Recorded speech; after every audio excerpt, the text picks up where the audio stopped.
മായ ചരിത്ര പശ്ചാത്തലം ഞങ്ങൾക്ക് പലർക്കും പറയുവാനുണ്ട്. ആ സാഹചര്യത്തിൽ നിന്ന് ഞങ്ങൾക്ക് മാറ്റം നൽകിയ മാനസാന്തരം നൽകിയത് ഇവിടുത്തെ ഈ ലഹരി വിരുദ്ധ പ്രചരണ പരിപാടിയുടെ ഭാഗമല്ല. അത് ഞങ്ങൾ വിശ്വസിക്കുന്ന രാഷ്ട്രീയ പ്രത്യയശാസ്ത്ര പ്രസ്ഥാനങ്ങളല്ല, മതസംഘടനകളല്ല. അവയ്ക്കൊക്കെ ഈ തിന്മയുടെ പിടിയിൽ നിന്നും ഞങ്ങളെ മോചിപ്പിക്കുവാൻ കഴിയാതെ നിസ്സംഗതയോടെ നോക്കി നിന്നപ്പോൾ, പരാജയമടഞ്ഞപ്പോൾ, ഞങ്ങളുടെ മാതാപിതാക്കളുടെ കണ്ണിൽ നിന്ന് ഒപ്പിയെടുക്കുവാൻ ഒരു ശക്തിക്കും ഒരു വ്യക്തിക്കും കഴിയാതിരുന്നപ്പോൾ സുഹൃത്തെ, ലഹരിയുടെ പിടിയിൽ നിന്ന്, സാമൂഹ്യ തിന്മയുടെ പിടിയിൽ നിന്ന് എനിക്ക് മോചനം നൽകിയ, ഞങ്ങൾക്ക് മോചനം നൽകിയ ഒരു വ്യക്തി, ഒരു ശക്തി എന്ന് പറയുന്നത് മറ്റാരുമല്ല, ഞങ്ങൾ അഭിമാന പുരസ്സരം പറയുവാൻ ആഗ്രഹിക്കുന്നത് ശ്രീ യേശു ക്രിസ്തുവാണ്. 2000 വർഷങ്ങൾക്കപ്പുറത്ത് ലോകത്തിന്റെ മധ്യഭാഗമായ പലസ്തീനയുടെ പച്ചമണ്ണിൽ മാനവാകൃതി കൊണ്ടുവന്ന സൃഷ്ടിസ്ഥിതി സംഹാരിയായ സർവേശ്വരനായ ദൈവത്തിന്റെ സർവ്വസമ്പൂർണ്ണ അവതാരമായ ശ്രീ യേശു ക്രിസ്തു ഈ ഭൂമിയിൽ വന്നത് ഒരു മതം സ്ഥാപിക്കുവാൻ വേണ്ടിയല്ലായിരുന്നു. ക്രിസ്തു മതം എന്ന മതം ഉൾപ്പെടെ ഒരു മതവും ക്രിസ്തു സ്ഥാപിച്ചിട്ടില്ല എന്ന് തന്നെയല്ല, ഒരു മതത്തെയും അവിടെ എതിർത്തിട്ടില്ല എന്നുള്ളതാണ്. പ്രിയരെ, ക്രിസ്തു ഈ ഭൂമിയിൽ വന്നത് ഒരു മതം സൃഷ്ടിക്കുവാനല്ല, മതാധിഷ്ഠിതമായ രാഷ്ട്രത്തിന് ആഹ്വാനം കൊടുക്കുവാൻ വേണ്ടിയല്ല ക്രിസ്തു ഈ ഭൂമിയിൽ മാനവാകൃതി കൊണ്ടുവന്നത്. പിന്നെയോ അമ്പലകുമ്പരി മണിമന്ദിര ദന്തഗോപുര സമാന സമുച്ചയങ്ങളായ ആരാധനാലയങ്ങൾ സൃഷ്ടിക്കുവാൻ ആഹ്വാനം കൊടുക്കുകയല്ലായിരുന്നു ക്രിസ്തു ചെയ്തത്. പിന്നെന്തിനാണ് ക്രിസ്തു ഈ ഭൂമിയിൽ മാനവാകൃതി കൊണ്ടുവന്നതെന്ന് ചോദിച്ചാൽ, പാലിൽ ഭാവിയായി പിറന്നു വീണ മനുഷ്യനെ താഴ്ന്ന ബലത്തിലേക്ക് നയിക്കുവാൻ, മനുഷ്യനുള്ളിൽ കുടികൊണ്ടിരിക്കുന്ന പാപ, സ്വാർത്ഥ, കാമ, കോപ, ക്രൂരതാദികളെ തുടച്ചു നീക്കി മനുഷ്യനെ വെളിച്ചമുള്ളവരാക്കി, വിജ്ഞാനമുള്ളവരാക്കി, വിശുദ്ധിയുള്ളവരാക്കി, വിടുതലുള്ളവരാക്കി മാറ്റി ലഹരി ഉൾപ്പെടെയുള്ള സാമൂഹ്യ തിന്മയുടെ പിടിയിൽ നിന്ന് അവന് ശാശ്വതമായ പരിഹാരം നൽകി കൊടുക്കുവാൻ കഴിയുന്ന തരത്തിൽ ക്രിസ്തുവിന്റെ മാനവ ഹൃദയങ്ങളിൽ പ്രവർത്തിച്ചു കൊണ്ടിരിക്കുന്നു എന്നുള്ളതിന്റെ ഉത്തരവാദമാണ് സുഹൃത്തെ ഞങ്ങള്. അതുകൊണ്ട് തന്നെ ഞങ്ങൾക്ക് നിങ്ങളുടെ സ്നേഹത്തിന്റെ ഭാഷ, ഹൃദയത്തിന്റെ ഭാഷ പറയുവാനുള്ള സന്ദേശം ഒരു രാഷ്ട്രീയ സന്ദേശമല്ല, ഒരു മതപരമായ സന്ദേശമല്ല. പിന്നെയോ മനുഷ്യനെ മാറ്റുന്ന, മനുഷ്യ ജീവിതത്തിന് അർത്ഥം, വ്യാപ്തി, മൂടും പാവം നൽകുന്ന, മനുഷ്യ ജീവിതത്തിൽ കുടികൊണ്ടിരിക്കുന്ന സകല പാപ സ്വഭാവങ്ങളെ തുടച്ചു നീക്കി അവരുടെ ലഹരി ഉൾപ്പെടെയുള്ള എല്ലാ തിന്മകളിലും മോചനം വരുത്തി അവരുടെ ജീവിതത്തിൽ അർത്ഥം, വ്യാപ്തി, മൂടും പാവം കൊടുക്കുന്ന സത്യത്തിന് സംഹാരിയായ സർവേശ്വരനായ ദൈവത്തിന്റെ സമ്പൂർണ്ണ അവതാരമായ ശ്രീ യേശു ക്രിസ്തുവിനെ കുറിച്ചും ആ ക്രിസ്തുവിനുള്ള നിത്യരക്ഷയെ കുറിച്ചുമാണ് സ്നേഹത്തിന്റെ ഭാഷയിൽ, ഹൃദയത്തിന്റെ ഭാഷയിൽ ഈ ദേശത്തുള്ള ഞങ്ങളുടെ സുഹൃത്തുക്കളോട് ഞങ്ങൾക്ക് പറയുവാനായിട്ടുള്ളത്.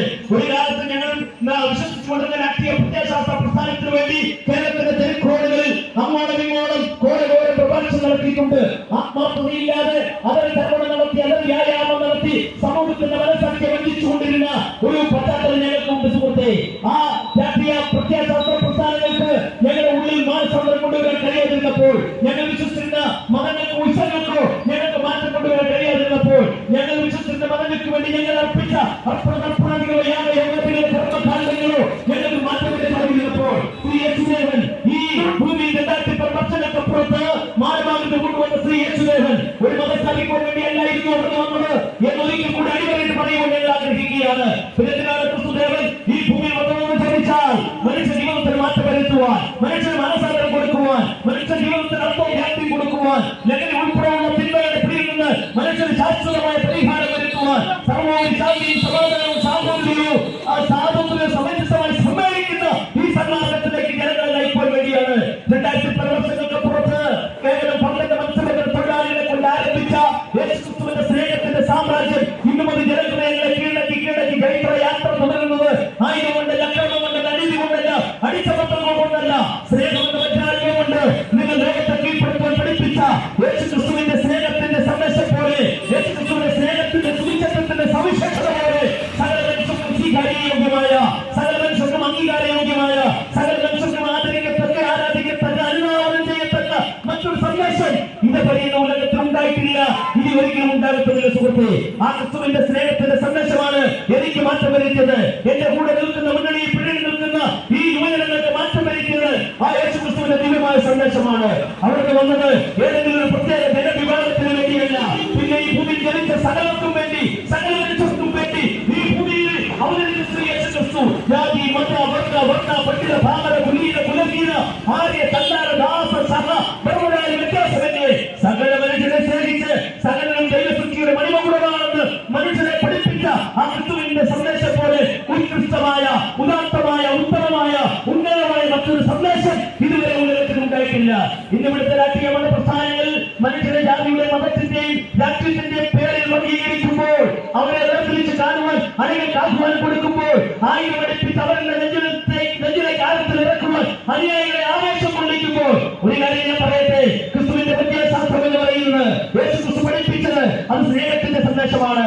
അത് ആയിരം താലികൾ പഠിപ്പിച്ച സന്ദേശമാണ്. ഒരു കർമ്മത്തടിച്ച മറുകരണം കാണിച്ചു കൊടുക്കാൻ പഠിപ്പിച്ച സന്ദേശമാണ്. അത് ഉപദ്രവിക്കുന്ന ഉപകാരം ചെയ്യാൻ പഠിപ്പിച്ച സന്ദേശമാണ്. ശത്രുവിനെ സ്നേഹിക്കുക, അവനെ സ്വീകരിക്കുക, അവനെ സഹായിക്കുക എന്ന് പഠിപ്പിച്ച സന്ദേശമാണ്.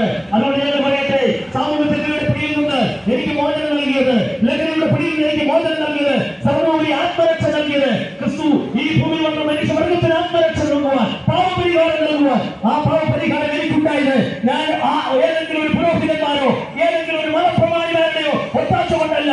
സകല മനുഷ്യന് സൗജന്യമായി മോക്ഷം നൽകാൻ, രക്ഷ നൽകാമെന്ന് വാഗ്ദത്തം ചെയ്ത ആ ക്രിസ്തു, യേശു ക്രിസ്തുവിന്റെ നിർമ്മലമായ രക്തം സകല മനുഷ്യത്തെയും സകല പാപത്തിനും പരിഹാരം വരുത്തുന്നു എന്ന് വിശുദ്ധ ബൈബിളിൽ പറയുന്ന സുഹൃത്തെ, വിശുദ്ധ ബൈബിളിൽ പറയുക.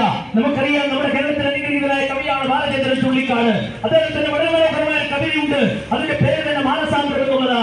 നിലവെങ്കിലും എന്റെ കൈകളിൽ ചെറുതുപോലെ മറച്ചുകൊണ്ടുള്ളതാൽ സുരഗംഗ ലയിച്ച സാഗരം മതിയാകയില്ല അത് ശുദ്ധമാകുവാൻ. അദ്ദേഹം പറയുകയാണ്, ഉലകത്തിലെ സകല പുണ്യ നദികളുടെ സംഗമിക്കുന്ന സമുദ്രത്തിലെ തീർത്ഥജലം കൊണ്ട് ശുദ്ധീകരിച്ചാലും ഒരു മനുഷ്യന്റെ പാപത്തിന്റെ കറകൾ അവന്റെ ഹൃദയത്തിൽ നിന്ന് തുടച്ചു നീക്കുവാൻ കഴിയുകയില്ല എന്ന് ചുള്ളിക്കാടാണ് നമ്മളെ പഠിപ്പിച്ചത്.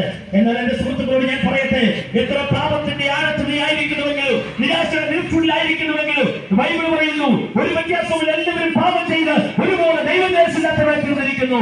അവരുടെ പാപത്തിന് പരിഹാരം വരുത്തുവാൻ, അവരുടെ ജീവിതത്തിലെ പാപ, സ്വാർത്ഥ, കാമ, കോപ, ക്രൂരതാദികളെ തുടച്ചു നീക്കുവാൻ പര്യാപ്തമായത് ശ്രീ യേശു ക്രിസ്തുവിന്റെ നിർമ്മലമായ രക്തമാണ്.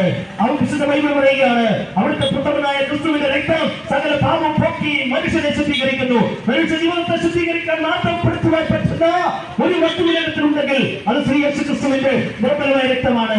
ഇന്ന് നാളെയൊക്കെയായി കത്താനുഭൂമി ആഴ്ചയുടെ ദിവസങ്ങളാണ്. നമുക്കറിയാം, ദുഃഖവള്ളി വരികയാണ്, ഈസ്റ്റർ വരികയാണ്. എന്താണ് ദുഃഖവള്ളിയുടെ സന്ദേശം? എന്താണ് ഈസ്റ്ററിന്റെ സന്ദേശം? എന്റെ സുഹൃത്തുക്കളെ മനസ്സിലാക്കാതിരിക്കുന്ന മറന്നു പോകരുത്. യേശു ക്രിസ്തു സന്ദേശത്തിൽ മദ്യപിച്ച് മതോന്മത്തനായി യേശു ക്രിസ്തുവിന്റെ സന്ദേശത്തെ സമൂഹത്തെ അവഗണിക്കുന്നതല്ലെന്ന് ഈ ഈസ്റ്റർ എന്ന് പറയുന്നത്. എന്റെ സുഹൃത്തുക്കളോട് പറയട്ടെ, ഈ മദ്യപിക്കരുത്, മദ്യപന്മാർ സ്വർഗ്ഗരാജ്യം അവകാശമാക്കില്ല എന്ന് ഉലകത്തിലാദ്യമായി മദ്യത്തിനെതിരായി, ലഹരിക്കെതിരായി ശബ്ദിച്ച ക്രിസ്തുവിന്റെ ഉയർപ്പെങ്കിലും ലഹരി രഹിതമാക്കുവാൻ ഇവിടുത്തെ ക്രൈസ്തവരെങ്കിലും ശ്രദ്ധിക്കുവാൻ സ്നേഹത്തോടെ ഞാൻ അഭ്യർത്ഥിക്കുകയാണ് സുഹൃത്തെ. അവിടെ ഞങ്ങൾ പറയട്ടെ, യേശു ക്രിസ്തു മരിച്ചു. എന്തിനു വേണ്ടിയാണ്? മനുഷ്യന്റെ പാപത്തിന് പരിഹാരം വരുത്തുവാൻ. മരിച്ചു അടക്കപ്പെട്ടവിടെ കൊണ്ട് തീർന്നിരുന്നുവെങ്കിൽ എന്റെ പ്രസംഗം കേരളം ഒരു മതപ്രവാചനമായി മാറുമായിരുന്നില്ല.